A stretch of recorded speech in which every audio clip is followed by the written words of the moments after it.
자, 오늘은 이스보셋의 이야기를 통해서, 이스보셋의 죽음을 통해서 우리가 또 하나님의 뜻을 함께 발견하고 또 말씀을 묵상하고 은혜를 나누었으면 좋겠습니다.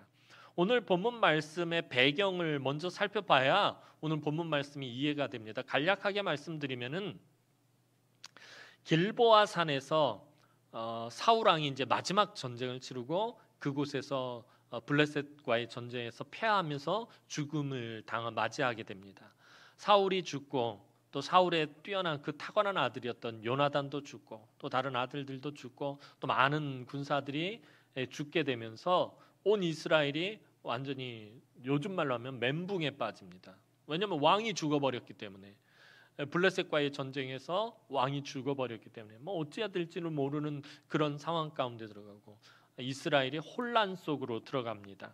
그 가운데서 다윗은 헤브론에서 유다 지파의 추대를 받아서 유다 지파의 왕이 됩니다. 전체 통일 이스라엘의 왕이 되는 것이 아니라 유다 지파만의 왕이 됩니다. 근데 사울이 죽었다고 해서 다윗이 바로 왕이 된 것이 아니에요. 네, 여러분들이 잘 아시는 것처럼 또 이스라엘 사람들이 이 당시에 거의 안 알고 있었던 것처럼 사무엘 선지자에 의해서 사울 왕 다음번 왕으로 다윗이 기름 부음을 받았어요. 그렇다면은 사울이 죽었기 때문에 다윗이 왕이 되어야 되는데 그렇게 쉽게 왕이 될 줄 알았는데 그러지가 않더라는 거예요. 하나님의 약속이 있었음에도 불구하고 다윗이 왕이 통일 이스라엘의 왕이 되는 것은 아직도 험난한 길이었다라는 것입니다. 오늘 저와 여러분들도 마찬가지, 하나님의 약속의 말씀이 있었다고 해서 저와 여러분들이 모든 일들을 수월하게 해나가는 것은 아닙니다. 하나님께서 다윗을 계속해서 연단하시고 훈련하시는 거예요. 그토록 훈련받고 연단받았음에도 불구하고 하나님은 계속해서 다윗을 연단시키는 거예요. 끊임없이 하나님의 주권을 인정하게 하고 끊임없이 하나님 앞에서 그 뜻을 구하게 하고 끊임없이 하나님 앞에서 겸손한 사람으로 하나님 다윗을 그렇게 훈련하시는 거예요. 그만큼 하나님 다윗을 사랑하셨다는 거예요. 그런 훈련의 시간이 없다면 다윗도 어떻게 보면 사울과 똑같은 길을 걸을 수밖에 없었기 때문에 하나님은 그렇게 계속해서 다윗을 마지막 왕이 되는 순간까지 훈련하시고 연단하셨다라는 것입니다. 사울의 군대 장관이었던 아브넬이 한 5년쯤 지난 다음에 이 사울의 남은 아들이었던 이스보셋을 북쪽 지파들과 함께 왕으로 세웁니다. 이제 다윗이 왕이 되어야 되는데 엉뚱한 상황이 발생하고 상황이 꼬여버린 것입니다. 다윗이 헤브론에서 왕이 돼가지고 한 7년 반 정도 헤브론에서 왕으로 있습니다. 근데 한 5년 정도, 사울이 죽은 다음에 5년 정도 시간이 지나고 북쪽 지파들이 이스보셋을 왕으로 세워요. 그러면서 다윗과 이 이스보셋 간의 내전이 시작되어집니다. 그래서 약 한 2년 정도 치열한 내전이 발생하는데요. 그러면서 이 이스라엘은 더욱더 혼란 속으로 빠져 들어가게 됩니다. 그 가운데서 이제 그 내전이 종식되고 끝나고 이제 이 다윗이 통일 이스라엘의 왕이 될 수 있는 그 출발점이 되는 그 사건을 기록한 것이 오늘 본문입니다. 자, 이제 때가 되자 하나님은 다윗의 대적자들을 하나씩 제거하시기 시작하셨습니다. 다윗이 통일 이스라엘의 왕이 되는데 가장 큰 대적자였던 사울의 군대 장관이었던 이 아브넬이 하나님의 때가 되자 자기가 이스라엘의 왕으로 세웠던 이스보셋을 배반하고 다윗을 왕으로 인정하겠다고 스스로 찾아오게 됩니다. 아브넬이 자기가 이제 이스보셋을 왕으로 세워놓고서는 그 북쪽 이스라엘을 자기 마음대로 하려고 했지만 사실 자기 마음대로 된 게 아니에요. 왜냐하면 다윗과의 전쟁에서 계속해서 아브넬이 지는 것입니다. 더 이상 어떻게 할 수 없게 되니까 이 다윗과 평화 협상을 하러 갑니다. 이 북쪽 지파들을 그대로 다윗에게 넘길 테니까 자기들의 그런 기득권이라든가 그런 여러 가지 권리들을 좀 그대로 유지해 달라라고 아마 부탁을 하기 위해서 다윗을 찾아갔던 모양입니다. 그런데 그 과정 속에서 이 아브넬에게 개인적으로 원한을 가지고 있었던 사람이 있었는데 그게 누구냐면 다윗의 군대 장관인 요압이었습니다. 요압이 아브넬에게 개인적인 원한이 있어가지고 그 원한을 갚으려고 기회를 노리고 있었는데 마침 아브넬이 제 발로 찾아온 것이었습니다. 헤브론으로. 이때 요압이 아브넬을 암살을 해버립니다. 그렇게 요압에 의해서 죽임을 당하게 되고 이 소식이 이스보셋과 북쪽 이스라엘 지파들에게 전달되자 이스보셋도 당황스럽고 북쪽 이스라엘 지파들도 당황스럽게 되었습니다. 그 상황을 오늘 본문 1절이 기록하고 있는 것입니다. 오늘 본문 1절 말씀 보도록 하겠습니다. 1절 말씀입니다. 시작. 사울의 아들 이스보셋은 아브넬이 헤브론에서 죽었다함을 듣고 손에 맥이 풀렸고 온 이스라엘이 놀라니라. 이스보셋이 맥이 풀려버렸다는 건 그냥 완전히 힘이 쭉 빠져버렸다는 거예요. 왜냐하면은 자기가 지금까지 왕으로 있을 수 있었던 것은 자기 아버지의 군대 장관이었던 아브넬의 전폭적인 지지와 지원이 있었기 때문에 가능했는데 자기를 왕으로 세우고 자기를 돕던 아브넬이 죽어버렸기 때문이었습니다. 사실 이스보셋은 사울의 아들들 중에서 가장 무능한 아들이라고 해요. 그러니까 사울에게 여러 아들들이 있었는데 그 중에서 가장 그러니까 실력도 없고 어떤 게 탁월하지 못한 그런 아들이었습니다. 그런 사람을 왕으로 세워놨으니까 이 이스보셋은 아브넬을 의지할 수밖에 없어요. 아브넬을 붙잡을 수밖에 없어요. 이 사람을 의지하던 사람이 바로 이 이스보셋입니다. 그는 철저하게 아브넬을 의지했던 사람인데 그래서 아브넬이 자기 아버지의 첩과 스캔들 문제를 일으켰을 때도 뭐라고 제대로 항의도 하지 못했고요. 이스라엘 북쪽 지파들을 다윗에게 넘기겠다라고 그렇게 이스보셋을 협박할 때도 꼼짝하지 못했고요. 지금 자기를 배반하고 다윗과 협상하러 갈 때도 그는 아무것도 하지 못했던 사람이었습니다. 그러다가 아브넬이 암살을 당한 것이었습니다. 이스라엘의 북쪽 지파들도 놀라서 당황하기는 마찬가지였습니다. 다윗 왕과 평화 협상을 하러 갔던 이 북쪽 지파들의 실질적인 리더이자 권력자였던 아브넬이 그만 죽임을 당해버렸기 때문이었습니다. 그동안 북쪽 지파들이 사울이 죽었음에도 불구하고 하나님께 기름 부음 받은 왕인 다윗에게로 돌아가지 않았던 것은 기득권의 문제 때문이었습니다. 사울을 중심으로 그 기득권을 북쪽 지파들이 가지고 있었는데 다윗을 왕으로 인정을 하면 자기들이 그 모든 것들을 다 빼앗길 것이라고 생각했기 때문에 돌아가지 않고 아브넬을 중심으로 이스보셋을 왕으로 세워서 그것을 유지하려고 했던 것인데 계속해서 다윗과의 전쟁에서 이 내전 2년 동안의 내전에서 한 번도 이긴 적이 없어요. 계속 지기만 하니까 상황이 너무 어려운 거예요. 그래서 아브넬과 함께 이 다윗에게로 평화 협상을 하기 위해서 아브넬을 보내놨는데 이 아브넬이 그만 죽어버렸던 것입니다. 그러니 북쪽 지파들도 당황하기는 맨 마찬가지였습니다. 그런데 오늘 사울의 아들인 이스보셋이 이 죽음으로 사울의 집이 망하는 이야기가 진행되는 과정에서 갑자기 요나단의 아들 무비보셋의 이야기가 한 절 간단하게 기록이 되어 있는 것을 보게 됩니다. 지금까지 사무엘 하 이야기는 사울의 집은 점점 망해가고 다윗은 점점 번성한다라는 이야기로 그렇게 진행되어 왔었습니다. 그리고 오늘 본문에서 사울의 아들이었던 이스보셋이 죽음으로 완전히 사울의 집안은 막을 내리게 되었습니다. 이제 사울의 집안은 완전히 끝장나게 되었다라는 것입니다. 그런데 하나님께서 사울의 집을 망하게 하시는 이 스토리 중에 요나단의 아들인 무비보셋에게는 은혜를 베푸시는 것을 보게 됩니다.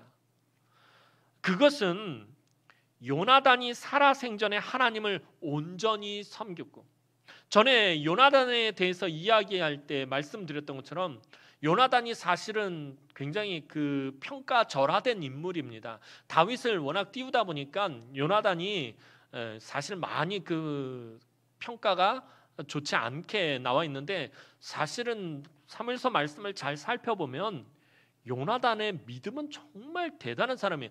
그 아버지 사울과는 달라요. 순전했고요, 온전했고요, 변함없었고요. 다윗과 견주었을 때 믿음으로만 놓고 본다고 해도 다윗에게 빠지지 않는, 진짜 다윗과 맞먹을 수 있는 그렇게 대단한 사람이 사실은 요나단이었습니다. 하나님도 인정한 사람입니다. 그리고 무엇보다도 요나단이 대단한 것이 무엇이냐면 요나단은 철저하게 하나님의 주권을 인정하는 사람이었어요.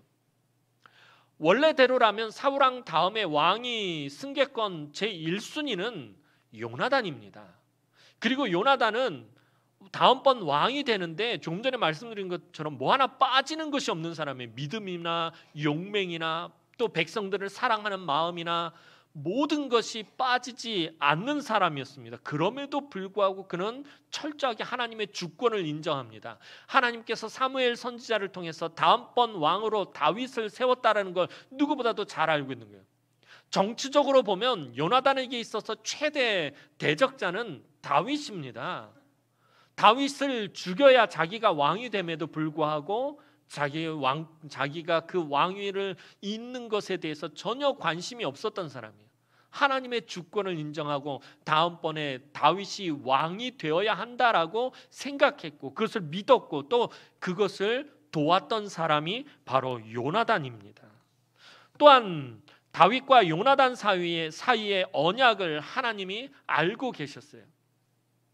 다윗과 요나단 사이에 언약을 맺었는데 그게 뭐예요? 다윗과 요나단이 서로 자기의 후손들을 돌봐주기로, 지켜주기로, 보호해주기로 그렇게 철저하게 언약을 맺고 있었는데 그것을 하나님이 알고 계셨다라는 거예요. 그래서 하나님은 요나단의 아들인 무비보셋에게 은혜를 베푸신 것이에요. 다윗은 나중에 무비보셋을 찾게 되고 요나단의 아들인 무비보셋을 데려다가 자기의 아들들처럼 왕자들과 똑같이 대하고 자기의 상에서 음식을 먹게 하고 또 땅을 주고 사울이 소유했던 땅 중에서 가장 좋은 땅을 돌려주고 집도 주고 또 종들도 주고 그래서 무비보셋이 살아가는데 조금도 부족함이 없도록 전폭적인 지원을 이 다윗이 하게 됩니다. 요나단과의 언약이 있었기 때문입니다.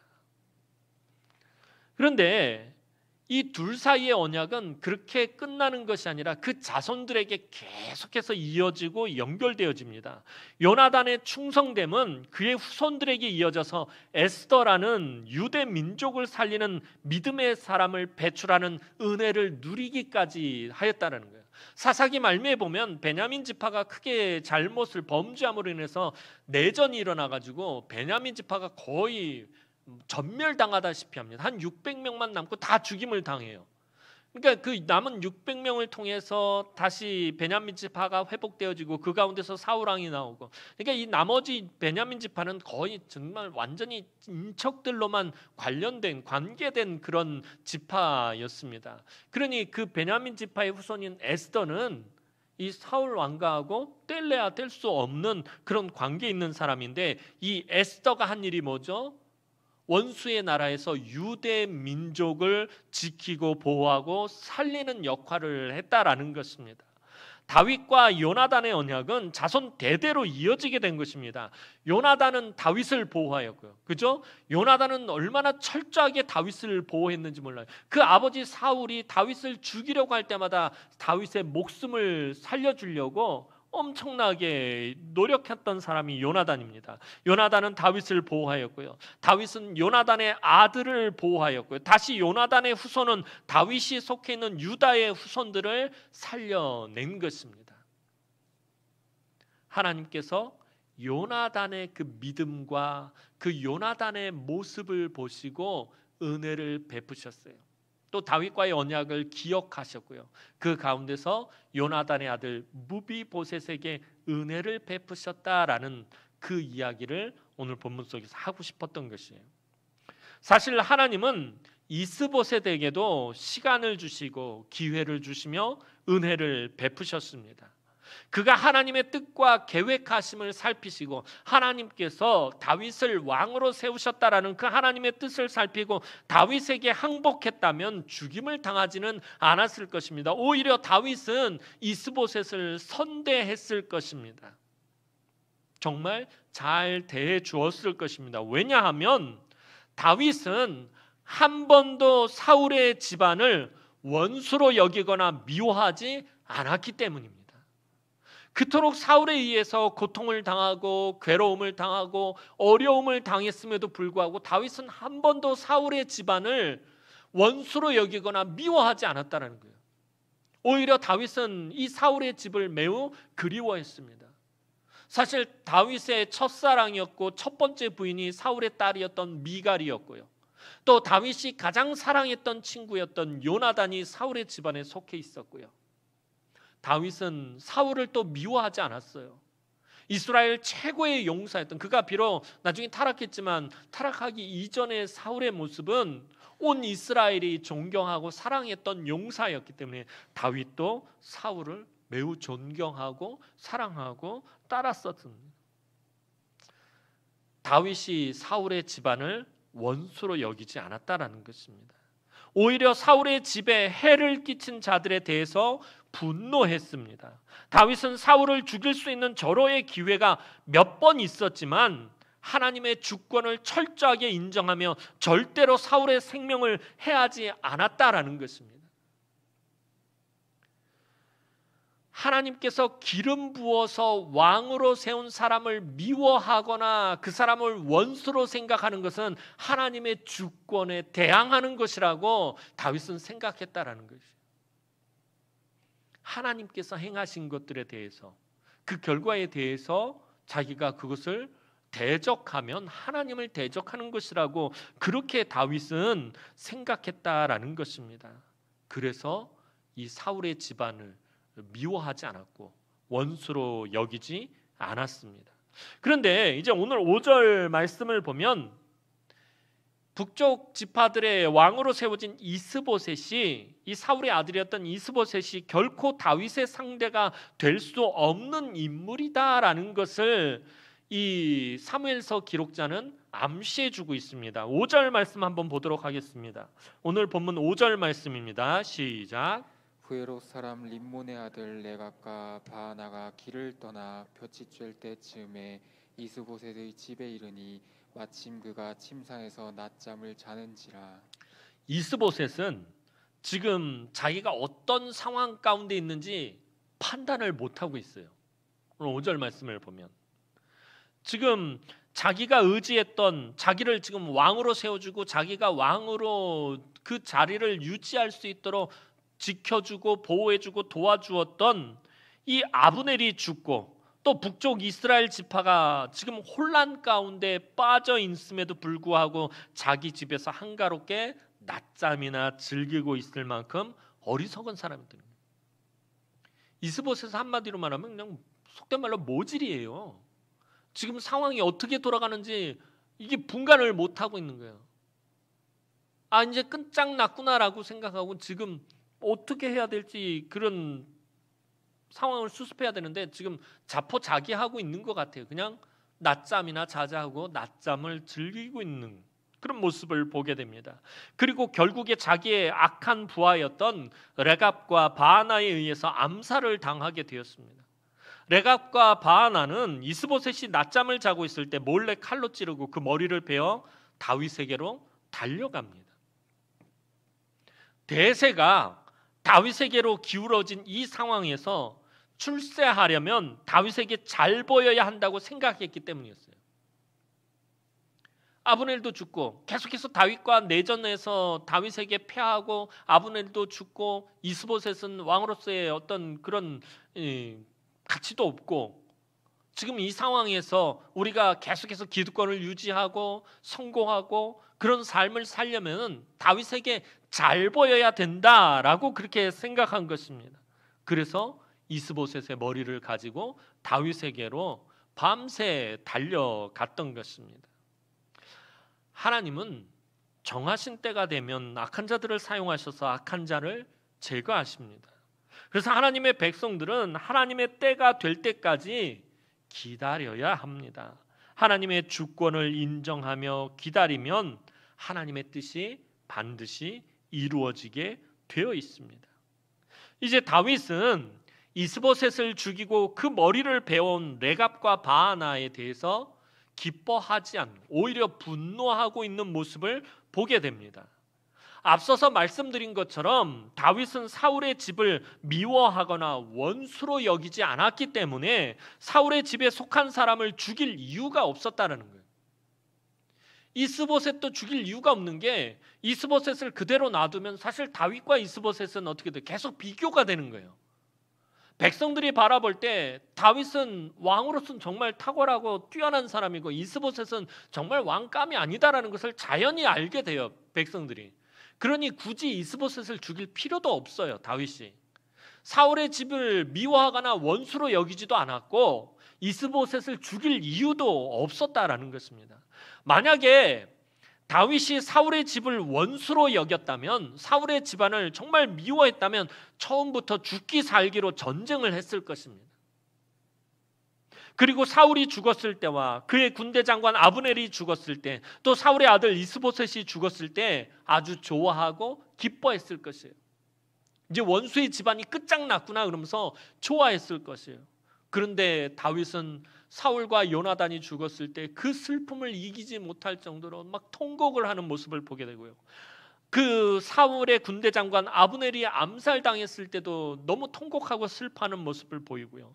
또 사울의 아들 이스보셋이 이 악한 신하들에 의해서 죽임을 당했을 때 매우 분노하는 모습을 보게 됩니다. 다윗은 하나님의 주권을 철저하게 인정하는 사람이었기 때문이었습니다. 하나님의 뜻이면 하나님의 정하신 때에 반드시 이루어지므로 인간적인 욕심으로 앞서갈 필요도 없고 조급해할 필요도 없었다라는 것입니다.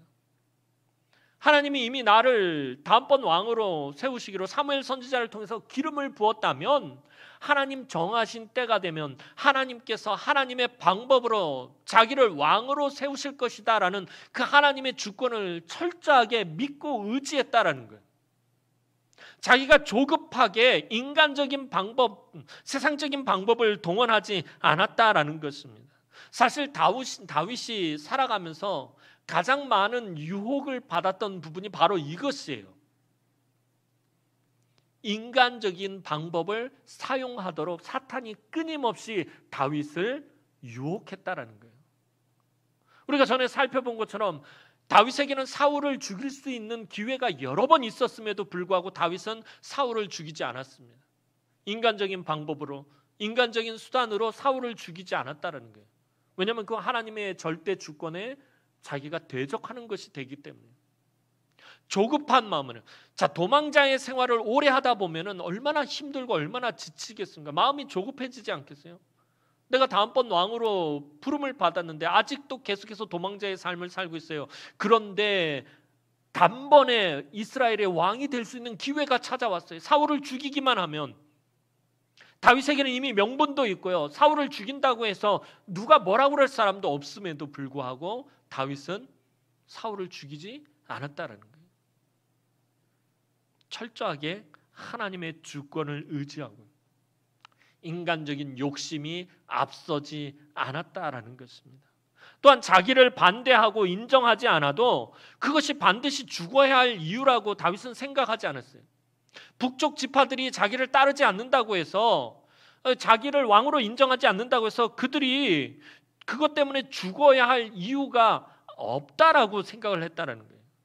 이런 다윗의 모습 때문에 북쪽 이스라엘 지파가 머지않아 다윗과 하나가 될 수 있었던 것입니다. 하나님의 주권을 철저하게 인정하는 그 다윗을 비로소 북쪽 지파들이 인정할 수 있게 되었다라는 것입니다. 다윗은 북쪽 이스라엘 지파가 무슨 죄를 지은 것이 아니기 때문에 하나님의 주권을 인정하고 다윗을 인정하고 그냥 돌아오기만 하면 된다라고 다윗은 그렇게 생각했던 것입니다. 왜냐하면 모두가 다 같은 하나님의 백성 이스라엘이었기 때문이었습니다. 그래서 다윗은 이스보셋을 죽여 그 머리를 들고 온 레갑과 바하나를 용납하지 않았던 것입니다. 마치 사울이 죽었을 때 그 왕관과 팔찌를 취해서 왔던 아말렉 사람을 처형한 것처럼 그들을 즉시 처형해 버렸습니다. 차라리 레갑과 바하나가 빈손으로 다윗에게 왔다면 오히려 환영을 받았을 것입니다. 다윗에게 화평을 요구하면서 다윗을 찾아왔다면 레갑과 바하나는 죽임을 당하지 않았을 것입니다. 다윗에게 인간적으로 더 잘 보이려고 욕심을 부리다가 자신들이 이스보셋을 죽여서 다윗이 왕이 되는데 자기들이 마치 큰 공을 세운 것처럼 착각하다가 오히려 화를 당하고 말았습니다. 이 레갑과 바하나의 가장 큰 실수는 다윗을 잘못 이해하고 있었다는 거예요.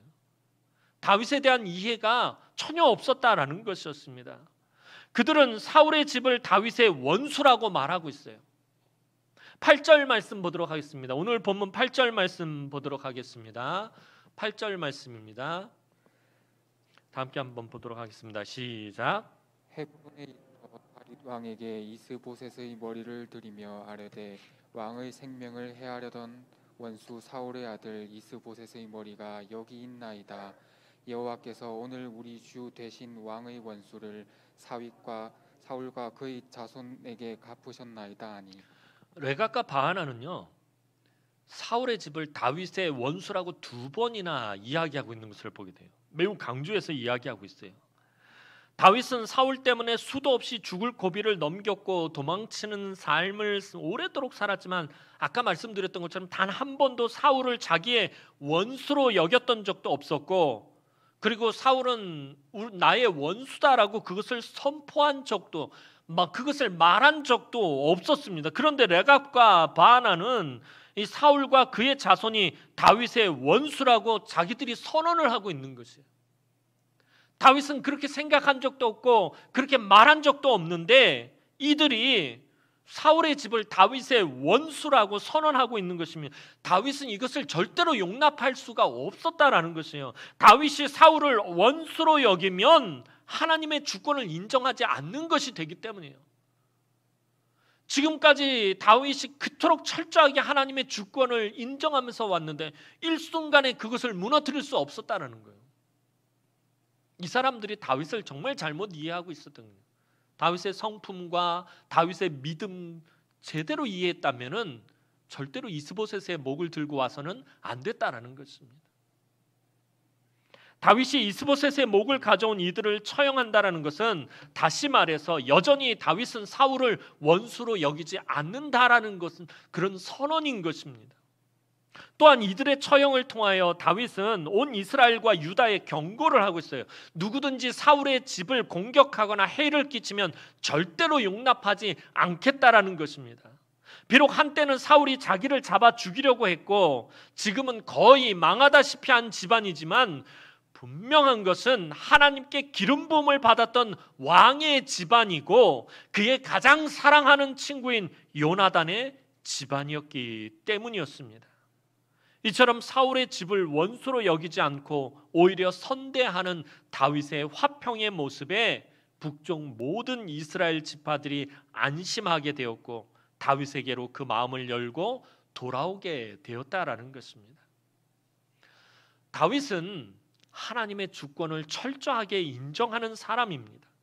다윗은 자신이 통일 이스라엘의 왕이 되고 못 되는 것이 이스보셋이나 다른 사람에게 달려있다라고 전혀 생각하지 않았습니다. 자신이 이스라엘의 왕이 되느냐 되지 못하느냐는 오직 하나님께 속한 문제였습니다. 다윗에게 중요한 것은 자기가 지금 왕이 되는 것이 아니라 이스라엘을 공의로 다스리시는 하나님의 통치를 확립하고 자기의 욕심을 채우기 위해서 온갖 부당한 일을 서슴지 않고 있는 사람들을 용납하지 않는 일을 더 중요하게 생각했습니다. 레갑과 바하나를 처형함으로써 다윗은 하나님이 약속하신 것을 사람의 방법으로 이루어 나갈 생각이 조금도 없다라는 것을 보여주고 있는 것입니다. 다윗은 하나님의 주권을 인정하며 조용히 하나님의 정하신 때를 기다리고 있었을 뿐이었습니다. 사랑하는 성도 여러분, 사울의 집은 망하고 다윗은 점점 더 강성해져서 결국에 다윗이 온 이스라엘의 왕이 되어야 한다는 것이 하나님의 계획이고 하나님의 확고한 뜻이었습니다. 이제 오늘 본문에서 다윗 왕권에 대항하여 이스보셋을 왕으로 삼은 아브넬의 죽음과 또 사울 왕가의 최후의 사람인 이스보셋의 죽음으로 드디어 하나님의 계획이 성취되는 시점이 시작된 것이었습니다. 사울이 하나님의 버림을 받고 다윗이 사울에 대체하는 왕이 될 것이 선언된 이후 다윗은 점점 강성해지고 사울의 집은 점점 쇠잔해져가는 길고도 오랜 싸움이 끝나는 하나님 나라의 이 역사에서 우리는 무엇을 볼 수 있는 것입니까? 역사는 계속해서 반복됩니다. 그리고 그 역사는 계속해서 우리에게 교훈을 주고 있습니다. 하나님 나라의 이 역사를 통해서 우리가 볼 수 있는 것이 무엇입니까? 하나님의 주권적인 뜻과 계획의 역사는 반드시 이루어지고 성취되고야 만다라는 것입니다. 이 세상에 그 누구라도 하나님 나라의 역사를 개인의 욕심과 개인의 고집과 개인의 능력으로 거스를 수 없다라는 것입니다. 인간의 욕심과 방법으로는 조금도 하나님의 때를 앞당길 수도 없고 하나님의 뜻을 이루게 할 수도 없습니다. 오직 하나님의 주권을 인정하고 하나님의 때를 믿음으로 기다리는 것밖에 방법이 없습니다. 우리가 신앙생활하다 보면 우리 안에 인간적인 욕심이 불쑥불쑥 솟구칠 때가 있어요. 참 인간적인 욕심대로 하고 싶은 일들이 참 많아요. 하나님의 뜻을 구하고 하나님의 말씀에 귀를 기울이기보다 조급한 마음에 그냥 인간적인 방법으로 빨리 후딱 해치워 버렸으면 좋겠다라는 그런 생각이 들 때가 참 많습니다. 우리 안에 인간적인 욕심이 솟구칠 때마다 하나님의 주권을 인정하시기 바랍니다. 인간적인 생각이 넘칠 때마다, 나의 만족함을 채우려고 할 때마다, 나를 드러내고자 할 때마다, 낙심하고 실족할 때마다, 마음 먹은 대로 일이 되지 않을 때마다, 누군가를 미워하고 정죄하는 마음이 들 때마다 철저하게 하나님의 주권을 인정하시기 바랍니다. 오늘 계속해서 요 몇 주 전에 다윗의 이야기를 하면서도 계속 하나님의 주권에 대해서 이야기하고 있어요. 하나님의 주권을 인정한다라는 것이 그럼 도대체 뭡니까? 하나님의 주권을 인정한다.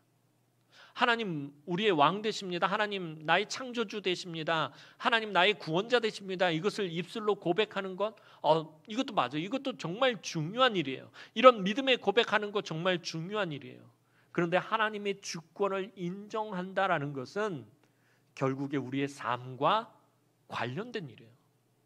약속의 말씀을 붙잡는다라는 것에 대해 전에 말씀드릴 때 약속의 말씀을 붙잡는다는 건 단순히 말씀 요절 한두 구절 외우고 그것을 가지고 하나님 앞에 기도하는 것을 말하는 것이 아니다라고 말씀드렸어요. 하나님의 말씀을 귀 기울여 듣고 그 말씀을 철저하게 내 삶 가운데 적용하고 그 말씀대로 살려고 몸부림치고 그 말씀 붙드는 것, 그것이 약속의 말씀을 붙잡는 것입니다. 내 삶 가운데서 하나님의 말씀대로 살아보려고 정말 몸부림치는 것, 그것이 약속의 말씀을 붙잡는 것이다라고 말씀드린 것처럼 하나님의 주권을 인정한다라는 것은 단순히 그냥 입술로만 하나님 나의 왕 되십니다, 하나님 나의 창조주 되십니다, 입술로만 고백하는 것이 아니라 우리의 삶 가운데서 그것을 인정하는 것입니다. 그것은 다시 말해서 하나님 앞에 겸손하게 무릎을 꿇는 것이고요, 하나님을 찾고 하나님 앞에 부르짖는 것이에요. 내 삶의 문제들을 하나님 앞에 내어놓는 거예요. 내 안에 깊숙이 숨겨져 있는 나의 모습들을 그대로 정직하게 끄집어내서 하나님 앞에 그대로 드러내놓는 것, 이것이 하나님의 주권을 인정하는 것입니다. 하나님의 말씀을 깊이 묵상하고 그 말씀대로 살려고 몸부림치는 것, 그것이 하나님의 주권을 인정하는 것이에요. 내 생각과는 다르지만, 내 경험과는 다르지만 하나님 말씀 앞에 순종하는 것, 그래서 내 삶 가운데서 그래서 그 말씀대로 살아보려고 하는 것, 그것이 하나님의 주권을 인정하는 것입니다. 다윗이 그랬잖아요. 계속 살펴본 다윗의 모습이 뭐예요? 그냥 자기 뜻대로 해볼 만도 한데 끊임없이 하나님 앞에 묻고 다시 묻고 하나님의 뜻을 구하고 하나님의 말씀에 귀를 기울이고, 그래서 그 말씀을 자기 삶 가운데서 실천하려고 애쓰는 모습이 다윗의 모습이잖아요. 그런데 그 다윗의 모습이 바로 하나님의 주권을 인정하는 것이었다는 거예요.